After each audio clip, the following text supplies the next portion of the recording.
आपण पाहत आहात कराड टुडे न्यूज।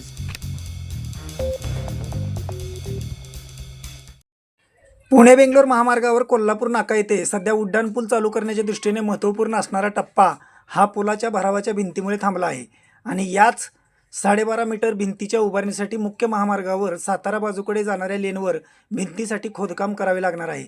याची तयारी संबंधित ठेकेदार कंपनी करत असताना कराड शहर वाहतूक नियंत्रण शाखेकडून या कामाला वाहतुकीच्या कारणावरून विरोध झाल्यानंतर आज गुरुवारी दुपारी उपविभागीय पोलीस अधिकारी राजश्री पाटील, पोलीस निरीक्षक दत्तात्रय दराडे यांनी अदानी तसेच डीपीजेन कंपनीचे अधिकारी, इंजिनियर तसेच सुरक्षा विभाग यांच्या समवेत कोल्हापूर नाक्यावरील त्या ठिकाणाची पाहणी करत वाहतुकीला कोणताही अडथळा न होता सदरचे काम करण्यात यावे अशा सूचना दिल्या। दरम्यान आता या ठिकाणी 2 दिवसात संबंधित ठेकेदार कंपनी उड्डाणपुलाच्या भराव भिंतीसाठीचे काम सुरू करणार आहे।